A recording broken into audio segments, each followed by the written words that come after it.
Welcome to కారుణ్య సమూహం. ప్రతిరోజు స్వాధ్యాయంలో భాగంగా కోనేరు వరలక్ష్మి మేడం గారు అందించినటువంటి దేవ రహస్యాలు తెలుసుకుంటున్నాం. మరి ప్రారంభించుకునే ముందు మనందరి గురువు డాక్టర్ బ్రహ్మర్షి పితామహ పత్రిజీ గారికి, కోనేరు వరలక్ష్మి మేడం గారికి, గురువులందరికీ మన యొక్క ఆత్మ ప్రణామములు తెలియచేసుకుంటూ ప్రారంభించుకుందాం మై డియర్ ఫ్రెండ్స్. మరి నిన్నటి రోజున మరి మేడము ధ్యానంలో ఒక చక్కటి అనుభవాన్ని పొందారు. ఏమిటి అంటే, ధ్యానంలో కూర్చున్నప్పుడు ఒకానొక మహాసముద్రంలోకి వెళ్ళిపోవడం జరిగింది. ఆ సముద్రం లోపలికి మరి వెళ్తూ ఉంటే అక్కడ పత్రి సార్ కూడా మరి ఆ కనిపించారు. సో పత్రి సార్ వెనకాల వెళ్తూ ఉంటే మరి పత్రి సార్తో ఎందుకు నా వెనకాల వస్తున్నావు అని పత్రి సార్ క్వశ్చన్ చేయడం, మరి జ్ఞానం కోసం అని మేడం గారు చెప్పడం, మరి నీకు ఏం కావాలి అని అడిగితే, మరి మీరు ఏది ఇస్తే నా యొక్క స్థితిలో నాకంటే కూడా నాకు కొంతవరకే తెలుసు, మీరు ఏది ఇస్తే నేను అదే తీసుకుంటానని వినమ్రంగా ఎంతో సరెండర్ అయిపోవడం. మరి దాంతో వెంటనే ఒక చక్రం లాగా మరి తిరుగుతూ తిరుగుతూ ఒక అద్భుతమైన ప్రదేశానికి వెళ్ళడం జరిగింది. అక్కడ మరి మేడం గారు ఆ ఒక అద్భుతమైనటువంటి ఒకానొక పెద్ద మర్రి చెట్టు, అది ఎంతలా ఉందట, 50 అంతస్తుల ఎత్తు మర్రి చెట్టు. మరి దాని వెడల్పు అయితే గనక 10 ఎకరాల విస్తీర్ణం. అంటే ఎంత పెద్దదో ఆలోచించండి ఒక్కసారి. మనకి ఆలోచించడానికి రావడం లేదు, అంత పెద్ద మర్రి చెట్టు. మరి అక్కడ క్రిస్టల్స్ తో, మరి అక్కడ అంత కాంతులతో వెలిగిపోతున్నట్లుగా, మరి దాని చుట్టూతో అనేక కుటీరాలు ఉన్నాయట. ఆ కుటీరాల్లో సాధు పుంగవులు అందరూ మరి వీళ్ళు వెళ్ళగానే వీళ్ళని చూస్తున్నట్లుగా, మరి ఆ చెట్టుకి ఆ మొనలో ఒక చెదలు ఉంటే, మరి ఈ చెట్టుని రక్షించాలి, ఈ చెదల మూలాన మరి ఈ చెట్టు కొమ్మలు, ఆకులు మరి అన్ని కూడా రాలిపోతూ ఉన్నాయి. మరి ఇది పోవాలి అంటే మనము కొమ్మల్ని నరకకూడదు, ఆ మాను దగ్గర పట్టినటువంటి ఆ చెదలను మనం పోగొట్టాలి అని మరి చెప్పడం. అలాగే మన లోపల కూడా ఆ మూలాన్ని పట్టుకోవాలి, మన లోపల ఉన్నటువంటి ఆ యొక్క సరికాని వాటన్నింటినీ కూడా తొలగించుకోవాలి అంటే మన లోపల మనము సరి చేసుకోవాలి అని చెప్పడం. ఈ విధంగా మనం తెలుసుకున్నాము. దీని తర్వాత మరి కంటిన్యూషన్ చూద్దాం మై డియర్ ఫ్రెండ్స్.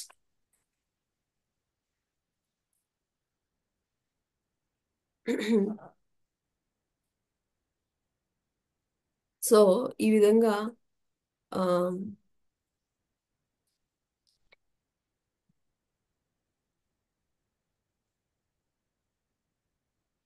ఎన్నో మరి మన హితవు కోసమే మరి పత్రి సార్ మనకి ఎన్నో చెప్తూ ఉంటారు. మిగతా వాళ్ళు మరి కొంతమంది, అందరూ గురువు ఎప్పుడూ కూడా చెప్తూ ఉంటారు కానీ అందరూ కూడా అన్ని పట్టుకోలేరు కదా. అలాగే మరి ఆ ఒక పౌర్ణమికి పిరమిడ్ పార్టీ టైంలో మరి ఆ ఆ పార్టీ టైంలో మీటింగ్కి పద్మా మేడము, అలాగే కర్నూలు లక్ష్మి, జగన్నాథ్ గట్టుకు వెళ్ళారట వీళ్ళందరూ కూడా కలిసి. అంటే ఆ పార్టీ ప్రచారం టైంలో భాగంగా ఒకనొక మీటింగ్కి మరి మేడంతో పాటు కర్నూలు లక్ష్మి మేడము, అలాగే పద్మా మేడము వీళ్ళందరూ కూడా ఎక్కడికి వెళ్ళారు, జగన్నాథ గట్టుకి వెళ్ళారట. అంతకు ముందు ఆ గట్ ఈ గట్టుకి అంతకుముందు 2 సార్లు ఆ మేడం వెళ్ళారు కానీ ఆ జగన్నాథ గట్టు గురించి మేడంకి ఏమీ ఎలాంటి ఉద్దేశము లేదట. సార్ వచ్చారు, ఏదో రమ్మన్నారు, వెళ్ళారు. ఆ, రమ్మంటే వెళ్ళాము కానీ మరి నాకు ఎప్పుడు కూడా దాని గురించి స్పెసిఫిక్ గా ఒక ఉద్దేశం అంటూ లేదు అని చెప్తున్నారు. అయితే వీళ్ళు వెళ్ళిన రోజు, ఆ రోజు పౌర్ణమి అట. అందరూ కూర్చుని ధ్యానం చేస్తూ ఉన్నారు. ఆ అక్కడ మేడము ఒక పెద్ద రావి చెట్టు చూసారట. ఆ మరి అక్కడ రావి చెట్టు, ఒక చిన్న గుడి ఉన్నాయట. ఆ చెట్టు చుట్టూ కూడా స్టేజ్ లాగా ఉందట. అందరూ మరి ధ్యానం చేసుకుని వెళ్ళిపోయారట అందరూ కూడా. ఉం? అందరూ వెళ్ళిపోయినా సరే మరి ఆ మేడం ఒక్కళ్ళే అలాగా ధ్యానం చేస్తూ కూర్చున్నారట. అప్పుడు మళ్ళా తిరిగి ఆ ఆ దృశ్యం కనిపించిందట. ఏ దృశ్యం? ఎక్కడైతే మరి సార్ ఒక మూలానికి తీసుకెళ్లారో, మరి ఎక్కడైతే మరి ఋషులు యోగులు ఆత్మోన్నతి శిఖరాలు అందుకోవాలని ప్రయత్నిస్తూ ఉండిపోయినటువంటి మరి ఆ యోగులు వాళ్ళందరినీ కూడా మేడం చూశారట. మరి ఈ ఇప్పుడు ఈ జగన్నాథ గట్టు మీద ఉన్న చెట్టు, దాని యొక్క శాఖలు ఒక నమూనాని పత్రిజీ ఎలాగైతే తెచ్చారో ఆ నమూనాయే జగన్నాథ గట్టులాగా మరి అని చూశారట మేడం. అంటే మేడము ఆ ఆ యొక్క ధ్యానంలో ఏదైతే పత్రి సారు అన్ని తీసుకెళ్ళి అన్ని అంత పెద్ద ఏదైతే ఎక్స్ప్లెయిన్ చేశారో అదంతా కూడా ఇక్కడ జగన్నాథ గట్టుకి దగ్గరలో ఉందట. అంటే దాని పోలికలు దీని పోలికలు. ఇక మేడము ఆశ్చర్యపోయారట. అసలు విషయం ఇదా అని అప్పుడు అర్థమైందట మేడంకి. ఎందుకంటే సార్ ఒక ఆస్ట్రల్ గా మేడంకి ఒక ఇన్ఫర్మేషన్ ఇచ్చారు అంటే గనక దాని రిలేటెడ్ వర్క్ ఏదో ఇక్కడ భూమి మీద చేయాల్సి ఉంటుందన్నమాట అని ఇక్కడ మనకు అర్థమవుతుంది. మేడంకి ధ్యానంలో మరి ధ్యాన అనుభవాలు తీసుకెళ్లారు. ఆ యొక్క తీసుకువెళ్తే మరి ఇక్కడ సేమ్ అదే విధంగా అక్కడ జగన్నాథ గట్టు, ఆ మర్రి చెట్టు అవన్నీ కూడా ఆ కనిపించాక అసలు మేడంకి ఎంత అర్థ ఎంత దాని వెనకాల ఎంత అంతరార్థం ఉంది, పరమార్థం ఉంది అని అప్పుడు మేడంకి ఆ జగన్నాథ గట్టు యొక్క మరి ఆ విశేషం గురించి తెలిసిందనమాట. అంటే భవిష్యత్తులో ఈ జగన్నాథ గట్టులో కాలు పెట్టడానికి కూడా ఖాళీ ఉండదంట. అంత అలాగా తయారవుతుందంట అది. ముందు ముందు ఎవరైతే ఈ మేడం గారు చెప్పారు కదా అంతకుముందు గండర జనాలు ఉన్నారు అని చెప్పారు కదా. అంటే ఆ హింస పెట్టే వాళ్ళు ఉన్నారు కదా. ఆ మరి వీళ్ళందరినీ ఏమి చేద్దాము, వాళ్ళందరినీ శుభ్రం చేయ అని. అంటే ఎవరైతే మేడం చెప్పారో వాళ్ళందరినీ కూడా మరి ఇక్కడికి వచ్చి శుభ్రం చెయ్యాలి. వీళ్ళందరూ ఈ గట్టును పట్టుకుని ఉన్నారు. ఆ అందుకే పని ముందుకు వెళ్ళడం లేదు. ఆ కనపడని వాటన్నింటిలో సంహరించాలంటే సంహారం కుదరదు. ఆ అంటే మనము మేడము క్లియర్ గా చెప్పారు ఏంటి, ఆ గండర్ జాతుల్లో కనిపించే వాళ్ళు ఉంటారు కొంతమంది, కొంతమంది కంటికి కనిపించకుండా వాళ్ళు కూడా ఉన్నారు అని అన్నమాట. మనం తెలుసుకున్నాం లాస్ట్ క్లాస్ లో. అలాగా ఇక్కడ మరి వీళ్ళని చంపడానికి కాదు, వాళ్ళ శక్తిని క్షీణింపచేయాలి. వాళ్ళ విషయం తెలిసి ఎదుర్కోగలిగిన వాళ్ళనే అక్కడ పెట్టాలి అని పత్రి సారు మరి డిస్కషన్ అన్నమాట ఇదంతా కూడా. మరి బెంగళూరులో పత్రిజీని కలిసినప్పుడు మీరు మేడం గారికి క్లియర్ గా చెప్పారు ఏమని, మీరు జగన్నాథ గట్టు మీదే ఉండాలి అని అన్నారట. పనిగట్టుకుని బెంగళూరు పిలిపించి మరీ చెప్పారట మేడం గారికి, మీరు జగన్నాథ గట్టు మీదే ఉండాలి అని. అక్కడ అప్పుడు అన్నారట మేడం, అక్కడ ఏముంది సార్, అక్కడ ఏమీ లేదు, ఒక్క హాలు ఒక చిన్న కిచెన్ ఉన్నాయి. ఆ ఇంక అక్కడ ఏమున్నాయి సార్ అని అంటే, సార్ కోసం మాత్రం ఒక రూమ్ ఉందట సెపరేట్ గా. మరి పత్రి సార్కి ఇప్పుడు మనం ఎక్కడికి వెళ్ళినా సరే సార్ కంటే సపరేట్ రూమ్స్ ఉంటాయి కదా. అలాగా అక్కడ ఏముంది సార్, మీకోసం చిన్న ఒక రూమ్ ఉంది, ఇంక అక్కడ ఏమి లేవు కదా. ఆ గట్టు కింద ఉండి పని ఉన్నప్పుడు పైకి వెళ్తాము ఎవరమైనా, ఎప్పుడు అక్కడ ఎవరు ఉండరు కదా సార్.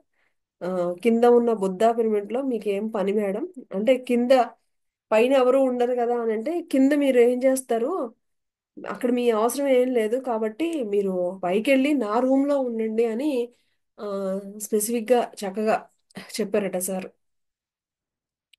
మేడం ఏం చెప్తున్నారంటే, నేను ఏదైతే చూశానో దాని స్థానము, దాని నమూనా మరి ఆ, ఇక్కడ నేను 24 గంటలు ఇక్కడే ఉండి నేను చేయాల్సిన పని మరి ఆ, అని అన్ని చెప్పి మరి నన్ను స్పెసిఫిక్ గా ఆ జగన్నాథ గట్టు మీదే ఉండాలని సార్ చెప్పారు.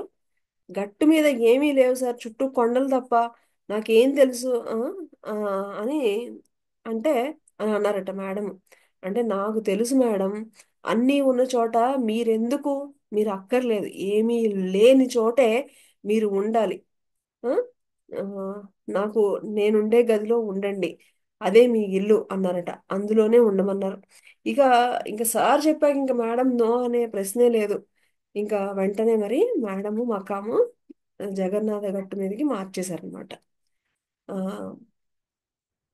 మేడము ఆ, చెప్తున్నారు, నేను చూసినటువంటి ఆ రోజు ఆయన నాకు చూపించినటువంటి మూలం అది, ఆయన నాకు ఇచ్చిన వరం. మరి ఈ పని నువ్వు చెయ్యాలి, గట్టు మీద ఉండి ఉండాలి, దీని మూలం ఎక్కడ ఉంది అని నాకు ముందుగానే గా సముద్రంలో అంతా చూపించారు. మరి ఇ- ఇప్పుడు ఇక్కడ ఏమైతే ఉన్నంతగా ఉన్నాయో, ఎవరైతే ఋషులు ఉన్నారో, మహామునులు ఉన్నారో, అంటే మేడంకి ముందుగానే ఆ సముద్రంలో అన్ని చూపించారు కదా, ఇంతమంది ఋషులు ఉన్నారు, అవన్నీ కూడా ఆ జగన్నాథ గట్టు మీదకి వస్తాయి. వారందరూ కూడా పత్రిజీ వెంట వెళ్ళేవారు, ఇది ఖచ్చితమని మేడం చెప్తున్నారు అనమాట. ఎవరు ఇది నమ్మినా నమ్మకపోయినా నాకు అనవసరం. ఆ, అవసరం లేదు. ఆ, అజ్ఞానులు కథలు చెప్తున్నాను అనుకున్నా కూడా నాకు ఎలాంటి ఆ, అంటే కొంతమంది ఇలాంటివి చెప్తుంటే కామెంట్ చేస్తూ ఉంటారు వెనకాల నుంచి, అందుకని మేడం ఇది కూడా చెప్తున్నారు. ఎవరు నమ్మినా నమ్మకపోయినా నాకు అనవసరం. మేడంకి ఒక స్పష్టత ఉంది ఈ విషయం మీద. సో కానీ ఇదైతే సత్యము. ఆధ్యాత్మికత అంటే భోగాలు వైభోగాలు కాదు, పని చేశామనడం కూడా కాదు, భావదరిద్రాలు వదిలించుకోవడం లేదు, మూడో కన్ను ఎందుకుంది, సూక్ష్మ శరీరం ఎందుకుంది, భౌతిక దేహం ఎందుకుంది, అసలు రోగాలు ఎందుకు వస్తున్నాయి, ఇన్ని రోగాలు బాధలు ఎందుకు ఎందుకు వస్తున్నాయి, కర్మ సిద్ధాంతము, ఇవన్నీ కూడా మరి పత్రిజీ చెప్పినటువంటి బ్రహ్మజ్ఞానం ఆ, లేనప్పుడు మరి శరీరం కాదు ఆత్మ అని తెలుసుకోలేనప్పుడు ఇవేమి అర్థం అవ్వవు అని కూడా చెప్తుంది అనమాట. ఇంకా ఒక మరణశిక్ష వేయటం అంటే అమలు జరపాలని కోర్టులో జడ్జి తీర్పు ఎలా ఇస్తారో అలాగా, నీ ఎవరి కర్మల్ని, ఆ కర్మే ఎవరిని వారిని శాసిస్తుంది, అదే సిద్ధాంతం అని చెప్తున్నారు అనమాట. అదే అచల మత సిద్ధాంతం అని మేడం ఇక్కడ ఒక కొత్త పేరు కూడా చెప్తున్నారు. ఆ, సో నా కర్మ అని ఏడవడం కాదు, బ్రహ్మజ్ఞానము ధ్యానము చేసి జ్ఞానం తెలుసుకో, జ్ఞానోదయం పొంది కనువిప్పు కలిగించుకో అని చెప్తున్నారు. అహంకారాన్ని వదులుకొని ఆధిపత్య ఈ ఆధిపత్యాలు ఈ యొక్క గురించి కూడా వదులుకోమంటున్నారు మేడం. ఇప్పుడు ఎందుకంటే అన్నీ వదిలేసేసి మాకు ఇవేమీ వద్దు, మేము అన్నీ ఏదో తెలుసుకుందాం అని ఆధ్యాత్మికతలోకి వస్తాము. ఈ ఆధ్యాత్మికతలోకి వచ్చాక కూడా నేను ముందంటే నేను ముందు, నా మాటే నేను చెప్పిందే నడవాలి అనేటువంటి అక్కడ కూడా ఒక ఆధ్యాత్మిక అహంకారం అనేది ఉంటూ ఉంటుంది. సో అన్నిటికంటే మనం పోగొట్టుకోవాల్సింది ఏంటి అంటే ఆధ్యాత్మిక అహంకారం అని చెప్పేసి మహానుభావులు అందరూ చెప్తున్నారు. అలాగే ఇక్కడ మేడం కూడా చెప్తున్నారు మనకి, ఈ యొక్క అహంకారాన్ని మనం ఆధిపత్యము స్పెషల్గా చెప్తున్నారు. ఆధిపత్యం అంటే నేనే, నా లీడర్షిప్ లోనే అవ్వాలి, నేనే చెయ్యాలి అనేటువంటి ఇలాంటి అహంకారాలు ఏవైతే ఉన్నాయో అవన్నీ వదిలివేసుకోమని చెప్తున్నారు. ఇక ఎప్పుడైతే వీటిని పోగొట్టుకుంటావో వదిలించుకుంటావో ఇక అప్పుడిక కర్మ సిద్ధాంతం అనేది నిన్ను శాసించదు అని చెప్తున్నారు. ఈ కర్మ సిద్ధాంతం నుంచి మనం ఎప్పుడు బయటపడతామంట, ఎప్పుడైతే నేను నాది ఈ యొక్క అహంకారం నుంచి మనం పూర్తిగా బయటపడగలిగినప్పుడు మనము కర్మ సిద్ధాంతం నుంచి బయటపడగలుగుతామని చెప్తున్నారు. నీకు జ్ఞానం లేకపోబట్టే కదా నిన్ను శాసించేది, నువ్వు చేసుకున్న కర్మలే నిన్ను ఇన్నే బాధలు పెట్టిస్తోంది రామచంద్ర ఆ? అని మరి ఆ అసలు మనం అంతా కూడా మంచిగా ఉంటే అసలు ఏమీ మనల్ని ఇలాంటి గోలే ఉండదు కదా అని చెప్తున్నారు. కాబట్టి పత్రిజీ ఎంతో అద్భుతమైనటువంటి సత్యాలు మనకు చెప్పారు. మనందరికీ కాక మనం చెప్పే ధ్యానులకి కూడా అందరికీ కూడా సార్ ఏంటంటే అందరినీ కూడా అట్లీస్ట్ మనందరినీ ఈ యొక్క జ్ఞానం ద్వారా కనీసం సత్యలోకం వరకు కనుక చేరగలిగితే ఆ తర్వాత ఎలాగైనా సరే మిగతా ఆ లోకాలకి మనకి వెళ్ళడానికి ఆల్రెడీ సార్కి వరం ఉంది. సో ఆ విధంగా మనల్ని ఎలాగైనా సరే ముందుకు నడిపిద్దామని పత్రిజీ మనల్ని నడిపిస్తున్నారు అని మేడం గారు చెప్తున్నారు. ప్రతి ఒక్కళ్ళని కూడా ఈ యొక్క ధ్యాన మహాయాగానికి తీసుకురావాలి అని చెప్తున్నారు మేడం. ఎందుకంటే నా ఆత్మ పైలోకాలకి వెళ్ళిపోదామని మేడం గారు చాలా సార్లు ప్రయత్నించింది. అప్పుడు పత్రిజీ చాలా సార్లు హెచ్చరిస్తూ వచ్చారట మేడం గారిని. ఈసారి ఆయన చేసిన హెచ్చరికతో పొరపాటును కూడా నేను కాలు వెనక్కి వెయ్యలేదు. ఏం హెచ్చరిక చేశారు my dear friends? Patri sir clear గా చెప్పారు. మేడంకి అంటే ఈ యొక్క ఆత్మజ్ఞానము ఇవన్నీ తెలిసిన వాళ్ళకి ఈ శరీరంలో బందీగా ఉన్న ఇష్టం ఉండదని ఇది కూడా మనం తెలుసుకున్నాం. అయితే పత్రి సార్ మేడం గారికి క్లియర్ గా చెప్పారు. ఏమని? ఒక్క ఆత్మ అంటే అందరూ కాదు. ఇక్కడ జనరల్ గా ఒక జన్మ తర్వాత వెంటనే ఇంకొక శరీరం తీసుకుని ఏదో ఒక శరీరంలోకి వచ్చేయడం అనేది ఈ యొక్క జ్ఞానం లేని వాళ్ళకి శరీరాలు చాలా ఉంటాయి. ఏ బోల్డ్ అని ఉంటాయి. కానీ ఎవరైతే పరిణితి చెందినటువంటి ఆత్మలు ఉన్నారు కదా, వాళ్ళు మళ్ళా జన్మ తీసుకోవాలి అంటే కొన్ని యుగాలు పట్టచ్చు. మళ్ళా వాళ్ళకి వాళ్ళ కోసం వాళ్ళు కిందకి రావాలంటే కొన్ని పర్మిషన్స్ తీసుకోవాలి. ఇవన్నీ పెద్ద ప్రాసెస్ ఉంటుంది అని ఎప్పుడైతే మేడం గారికి స్పెసిఫిక్ గా పత్రిజీ గారు హెచ్చరించారో, మరి నువ్వు ఇక్కడికి వచ్చింది ఈ పని చేయడానికి అని హెచ్చరించినప్పుడు ఇక మేడము ఇక వెళ్ళిపోదాము అనేటువంటి ఆలోచన పూర్తిగా పోగొట్టుకున్నాను అని ఇక్కడ మరొక్కసారి ఇక్కడ చెప్పారనమాట. మరి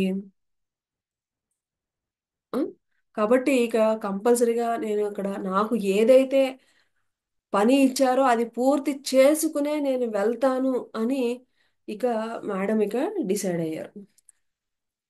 ఇది మనకి నిన్న కూడా మనం చెప్పుకున్నాం. ఏంటి అంటే ఈ యొక్క మనందరం కేవలం శరీరం మాత్రమే కాదు, మనందరం కూడా ఆత్మలు మనకు తెలుసు. ఈ శరీరం ఎప్పుడైనా సరే దహించిపోయేది అని తెలుసు. కానీ మనం ఇక్కడ ఈ శరీరాన్ని మనకి ఇచ్చినప్పుడు ఈ శరీరంలో ఉండి చెయ్యవలసినటువంటి పనులేవో మనం అవి అవి చెయ్యాలి. అది ఇంపార్టెంట్ అని మరి నిన్న కూడా మనం తెలుసుకున్నాం. అలాగే మేడము నేను ఇక్కడ ఉండి నేను పని చేయడానికి వచ్చాను, నేను చేస్తాను అని చెప్పేసి మేడం గారు డిసైడ్ అయ్యారు అనమాట. మరి ఆ ఎప్పుడైతే ఎవరైతే పత్రిజీ గారి యొక్క షేక్ హ్యాండ్ ఎవరైతే తీసుకున్నారో ఆయన శక్తితో కనెక్ట్ అయిపోయినట్టే అని చెప్తున్నారు. అనంత విశ్వాలలోకి అది కనెక్ట్ అయిపోయినట్టే అని చెప్తున్నారు. పత్రి సార్ అంటే మామూలు విషయం కాదు. ఆయన ఒక లోకం కాదు, అనేక లోకాలలో ఆయన యొక్క ఆ, అన్ని లోకాల్లోనూ ఆయన యొక్క ఇది ఉంటుంది. సో ఒక్కసారి కనుక ఆయనతో మనకి ఆ యొక్క కనెక్ట్ అయితే కనుక మరి ఆ మనం ఎంతో ముందుకు వెళ్తామని చెప్పి, అలాగే మన సంస్కృతిలో షేక్ హ్యాండ్లు ఇవ్వడం నేర్పించడానికి గల ముఖ్య కారణం కూడా అదేనట. ఎందుకంటే ఎవరైతే బ్రహ్మజ్ఞానం పొందుతారో వారిలో నుంచి ఒక వైబ్రేషన్ వస్తుంది. మరి ఈ విధంగా అందరినీ కూడా కనెక్ట్ చేయాలనే పత్రిజీ యొక్క ప్రణాళికట. ఆ మరి ఆ యొక్క పాజిటివ్ వైబ్రేషన్ తోనే మనం అందరం కూడా ఆ మరి ఆయన వేసినటువంటి బాటలోకి వెళ్తున్నామంటే అదే కారణం అని మేడము చెప్తున్నారు. ఇంకా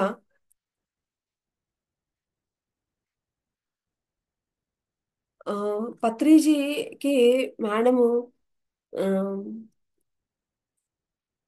ఆ, హృదయపూర్వకంగా మరి ఆయనకి ఎంత ఆ, ఆత్మ ప్రణామాలు ఎంత చెప్పినా కూడా తక్కువే అని మేడం చెప్తున్నారు అనమాట. ప్రతి విషయము వినడానికి అన్నీ బాగానే ఉంటాయి, కానీ ఆ విన్న దానిని మనం మననం చేసుకుని ఆ నేను ఎలా ఉన్నాను అని చూసుకోవడం అనేదే చాలా చాలా ఇంపార్టెంట్ అని చెప్తున్నారు. అంతే కదా, ఇప్పుడు మనం కూడా బోల్డ్ అని మనము ఎన్నో వింటున్నాం, కానీ అవి విన్న తర్వాత మనము ఒక్కడన్నా ఇంప్లిమెంట్ చేస్తున్నామా లేదా అనేది చాలా చాలా ఇంపార్టెంట్ అనేది చెప్తున్నారు. ఇది ఎవరికి ఎవరో చెప్పే విషయాలు కాదు ఇలాంటివన్నీ కూడా. ఎందుకంటే ఎవరికి వాళ్ళే చెక్ చేసుకోవాల్సినటువంటి విషయం. ఈ క్షణం దాకా నన్ను నేను చూసుకుంటూనే ఉన్నాను. నాలో నాకు ఇంకా ఏమీ కనిపించలేదు. ఇంకా నేను ఏం తెలుసుకోవాలి, తెలుసుకున్న దాన్ని నా జీవితంలో నేను ఎలా ఆచరించుకోవాలి అనే మేడం గారు ఎప్పుడు కూడా చెక్ చేసుకుంటూ ఉంటారట. మన శరీరంలో ఒక భావోద్వేగ శరీరం ఉంటుంది. ఆ భావోద్వేగ శరీరం యొక్క తీవ్రతను బట్టి మన యొక్క మాట, మన యొక్క చేత ఉంటూ ఉంటాయని చెప్తున్నారు. దానిని బట్టే పరిణామాలన్నీ ఉంటూ ఉంటాయి. ఆ తీవ్రతను బట్టే మన జీవితంలో వచ్చే ముప్పులు గాని మెప్పులు గాని ఏవైనా సరే దాని ద్వారానే వస్తాయి అని చెప్తున్నారు. మధ్య మార్గంలో ఉండాలి అని చెప్తున్నారు. ఎలా అంట, పూర్తిగా శాంతమూర్తిలాగా మనం ఉందామనుకున్న ఒక సంఘటన జరిగినప్పుడు మన లోపల ఏవైతే సరికానివి ఉన్నాయో అవన్నీ కూడా మరి బయటికి వస్తూ ఉంటాయి. ఆ బయటికి వచ్చిన ఆలోచనలను గమనించుకోవడం, అసలు అవి ఎందుకు వచ్చాయి అంటే అజ్ఞానం ఇంకా పోలేదా, ఆ జ్ఞానం నాకు ఇంకా అర్థం కాలేదా, లేకపోతే అయితే ఎవరు కూడా తన జీవితాన్ని వ్యర్థం చేసుకోరు కదా అని మేడం చెప్తున్నారు. చూసారా, అంటే ప్రతి ఒక్కరిలో కూడా ఒక భావోద్వేగ శరీరాన్ని పట్టే వాళ్ళ లోపల నుంచి ఆ మాటలు, ఆ మాట్లాడే విధానాన్ని బట్టే మొత్తం మన జీవితం ఆధారపడి ఉంటుంది అని చెప్తున్నారు. మరి ఒక సంఘటన జరిగినప్పుడే ఇవన్నీ కూడా బయటికి వస్తాయి అని చెప్తున్నారు. ఆ ఆ, ఒకరు ఒకరు చెప్పేవి కాదు, నీకు అర్థం కావడం లేదా అని పిల్లల్ని మనం జనరల్ గా ఆ తిడుతూ ఉంటాం. మొద్దు అని అది అని తిడుతూ ఉంటాం కదా, అక్కడ అర్థం అర్థం కాకపోవడం, అర్థం కాకపోవడానికి గల కారణాలు కూడా ఎన్నో ఉన్నాయి అని చెప్తున్నారు. అంతే కదా, మనం ఏంటంటే ఈ యొక్క జ్ఞానం లేకపోతే ప్రతిదీ సమస్యలే మై డియర్ ఫ్రెండ్స్. మనం ఏమీ అర్థం చేసుకోలేము ఈ యొక్క జ్ఞానం లేకపోతే. ఒక పిల్లవాడేమో చెప్పిన వెంటనే క్యాచ్ చేసేస్తా ఉంటాడు. ఎందుకు అంటే వాడికి అనేక అనేక జన్మలు వాడు తీసుకున్నాడు, వాడి యొక్క గ్రాస్పింగ్ పవర్ అలాగే ఉంటుంది. ఒక పిల్లవాడేమో ఏమీ క్యాచ్ చేయలేకపోతా ఉంటాడు ఎన్నిసార్లు చెప్పినా కూడా. దానికి ఈ యొక్క జ్ఞానం ఉన్న తల్లిదండ్రులు అయితే కనుక అది చిన్న ఆత్మ, దానికి చిన్నగానే చెప్పాలి అని అర్థం చేసుకుని మౌలి చేసుకుంటూ ఉంటారు. ఈ యొక్క జ్ఞానం లేకపోతే ఇంక పిల్లల్ని వాడికి వాడేమో ఇలా వెంటనే క్యాచ్ చేస్తున్నాడు, ఆ నీకేంటి నువ్వు మొద్దువి అని ఇలాగా ఈ యొక్క అజ్ఞానం మూలనే ఇవన్నీ కూడా మన జీవితంలో ఎదురవుతూ ఉంటాయి అన్నమాట. ఆ?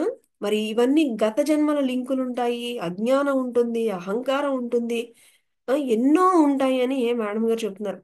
కేవలము మనం ఎంతసేపు కూడా అంటే ఈ యొక్క ఫిజికల్ వరల్డ్ మనందరం కూడా చూసేది ఏంటి అంటే బయటికి చదువు చదువు చదువు చదువు ప్రపంచ జ్ఞానానికి పనికి వచ్చేది, కానీ ఆత్మ జ్ఞానం అనేది నీ ఆత్మకు ఎన్నో జన్మ జన్మ పరంపరను ఉపయోగపడేది. ఈ భూమి మీద ఒక పీజీ చేయవచ్చు, ఒక డాక్టర్ అవ్వచ్చు, మరి ఏమైనా అవ్వచ్చు, కానీ ఆత్మకు ఈ తరగతి క్లాస్తో అవ్వదు అని చెప్తున్నారు. అంతే కదా. అందుకనే కదా పత్రి సారు అన్ని విద్యల్లో కల్లా గొప్ప విద్య ఏది అంటే గనక ఆత్మ విద్య అని మరి సార్ ఎప్పుడు మనకి చెప్తూ ఉంటారు. ఆ? మనం ఈ యొక్క ఓన్లీ ఫిజికల్ వరల్డ్ యొక్క దీనే చూస్తూ ఉంటాము, ఇంకా కానీ ఎంతో ఉందని మనం ఇక్కడ అర్థం చేసుకోవాలి. ఈ భూమి మీద అయిపోయాక మరొక భూమి, మరొక లోకము, ఇలాగా ఆత్మ విద్యలో ప్రయాణాలు ఎన్నో ఉన్నాయి అని చెప్తున్నారు. అలాగే ముందు ఆ, మనం ఈ సమయంలో ఆత్మశక్తిని కూడగట్టుకోవాలి.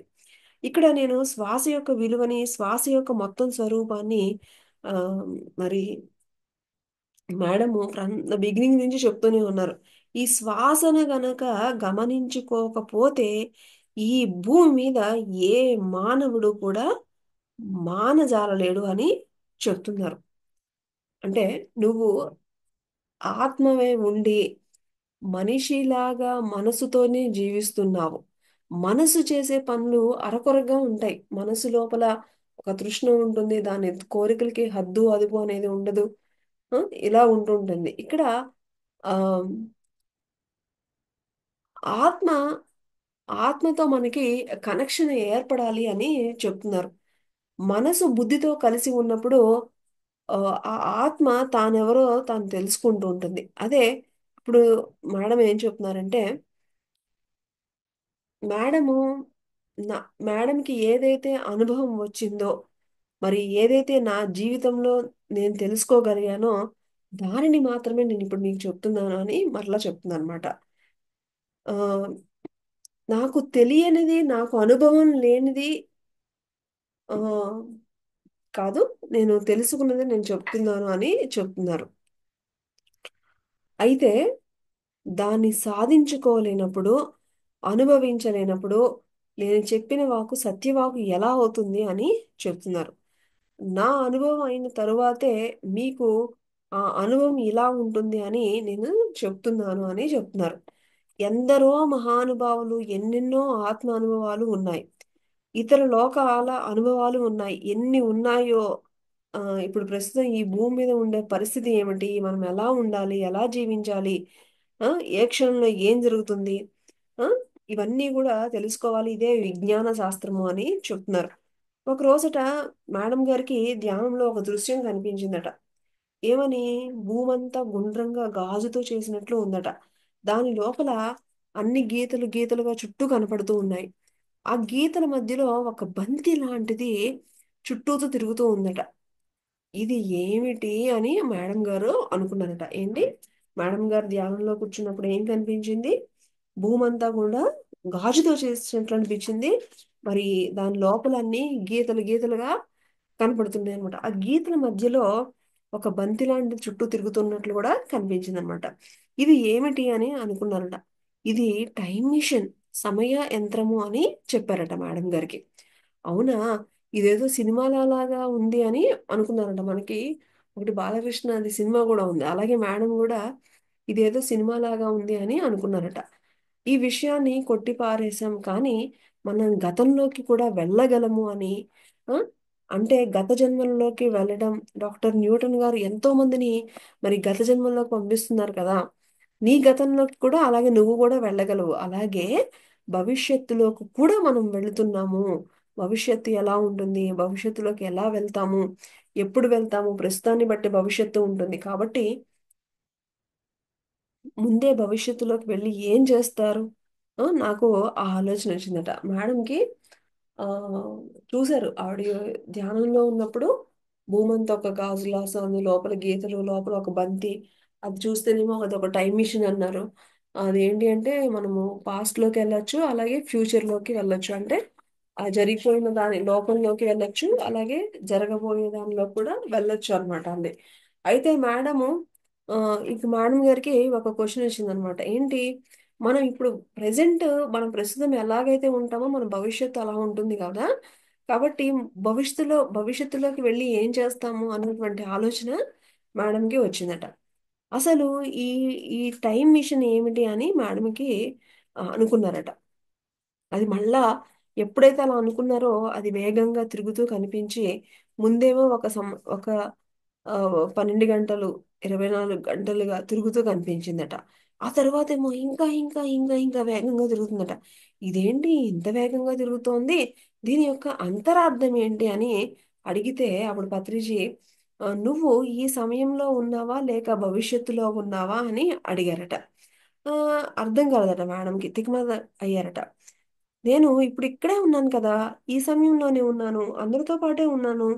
కానీ నేను ఏమి ముందుకో వెనక్కో వెళ్ళడం లేదు. అంటే అందరితో పాటు నువ్వు ఉన్నావు నిజమే. కానీ అందరికీ నీకు కూడా తెలియాల్సిన విషయం ఒకటి ఉంది అని చెప్పారట. అంటే మేడంకి ఏంటి ఇలాగా తిరుగుతుంది ఇది ఇలాగా అని డౌట్ వచ్చి క్వశ్చన్ ఇస్తే, నువ్వు ఎక్కడున్నావు అంటే నేను ఇక్కడే ఉన్నాను, అయితే నీకు తెలియాల్సిన విషయం ఒకటి ఉంది అని చెప్పారనమాట. నువ్వు గతంలో లేవు. గతం అయిపోయింది. ప్రస్తుతంలో నువ్వు ఉంటున్నావు. అయితే భవిష్యత్తులోకి నువ్వు ఆ వేగంగా వెళ్ళే విధానంలో ఏం మారుతుంది, ఎలా మారుతుంది అని చెప్తుందన్నమాట. 24 గంటలు, 24 గంటల్లో మనం ఏం చేస్తున్నాము? మీరు ఇప్పుడు భూమి మీద ఉన్నారు, తెల్లవారుతుంది, మళ్ళా చీకటి అవుతుంది. సమయం ప్రకారం మీ పనులు మీరు చేసుకుంటూ ఉన్నారు, ఈ క్షణంలో ఉన్నారు. కానీ కాలమానం ప్రకారము భూమి మీద యుగాల శతాబ్దాలలో, లక్షల సంవత్సరాలలో నుంచి, వేల సంవత్సరాలలో నుంచి, వందల సంవత్సరాలలో నుంచి ఇప్పుడు ఈ ప్రస్తుతంలో ఉన్న మీరు ఎంత దూరాన ఉన్నారో తెలుసా అని అంటున్నారన్నమాట. 118 సంవత్సరాల ముందున్నారు అని అన్నారట. ఇక ఏంటి, నేను 118 సంవత్సరాల ముందు ఉన్నాను అన్నారు ఏంటి అని చెప్పేసి మేడము నిర్ఘాంతపోయారట. ఏమిటి, నేను 118 సంవత్సరాల ముందున్నానా? ఎలా సార్ అని అడిగారట. 118 సంవత్సరాల ముందు అంటే భవిష్యత్తులో ఉన్నావు నువ్వు. అంటే ఇంకో జన్మ తీసుకుంటే గాని అవ్వదు. అలాంటిది ఇప్పుడే ఈ శరీరంలో ఉండగానే 118 సంవత్సరాల ముందు ఎలా ఉన్నాను, రాత్రి 12 గంటలు, పగలు 12 గంటలు, అంటే 24 గంటలు భూమి తన చుట్టూ తాను తిరగడానికి 24 గంటలు, సూర్యుడి చుట్టూ తిరగడానికి ఒక సంవత్సరం, ఒక పగలు, ఒక రాత్రి. ఇవి ఏమీ గతి తప్పలేదు కదా. ఇది గతి తప్పనప్పుడు మేము ముందుకి ఎలా వెళ్ళిపోతాము, భవిష్యత్తులో ఎలా ఉంటాము? ఈ కాలంలో నువ్వు ముందున్నావు అన్నారు. ఈ కాలం సరిగ్గా సమయం ప్రకారమే నడుస్తుంది కదా. మరి సారు ఎందుకు నన్ను ముందున్నావు అని మేడము చాలాసేపు మేడంకి అర్థం అవ్వలేదట. ఎందుకని? 181 సంవత్సరాలు ముందున్నావు అన్నారు కదా. సో ఎలా ఉన్నాము అనేది మేడంకి అర్థం అవ్వలేదన్నమాట. ముందు ఎలా ఉన్నాము అంటే, ఎంతో వేగవంతంగా భూమి తన వేగాన్ని మార్చుకుంది. సమయం అలాగే కనపడుతుంది, పగలు అలాగే కనపడుతుంది, మరి రాత్రి అలాగే కనపడుతుంది. భూమి 5వ పరిధిలోకి వెళ్ళిపోయింది. భూమి ఈ పరిధిలోకి వెళ్ళినప్పుడు ఎన్నో మార్పులు జరుగుతాయి. ఈ మార్పుల్లో మన యొక్క అవగాహన శక్తి అనేది పెరుగుతుంది. అంతకు ముందు ఉన్న మనము వేరు, ఇప్పుడు మనం వేరు అని చెప్తున్నారు. అంటే మన యొక్క అంతర్శక్తి ఎలా పెరిగింది, ఇంత జ్ఞానం ఎలా పెరిగింది, ఇంత లోతుల్లోకి ఎలా మనము ఆలోచించగలుగుతున్నాము, కొత్త వాళ్ళకి ధ్యానంలో ఎలా కూర్చోబెట్టగలుగుతున్నాము, ఎలా వస్తున్నాయి ఈ పెద్ద పెద్ద విషయాలు వింటూనే మనం ఎలా అర్థం చేసుకుంటున్నాము అంటే గనక మన యొక్క పరిధి మారింది అని ఇక్కడ మేడం మనకి చెప్తున్నారు. మరి ఇంకా దీని గురించి మనము రేపటి సెషన్లో తెలుసుకుందాము. మరి దీని గురించి మనం ఇంకా డీటెయిల్డ్ డిస్కషన్ మన కారుణ్య సమూహపు జూమ్లో జరుగుతుంది. ఎవరైనా వినాలి అనుకున్న వాళ్ళు టైంకి మన జూమ్ సెషన్లో జాయిన్ అవ్వండి. Thank you.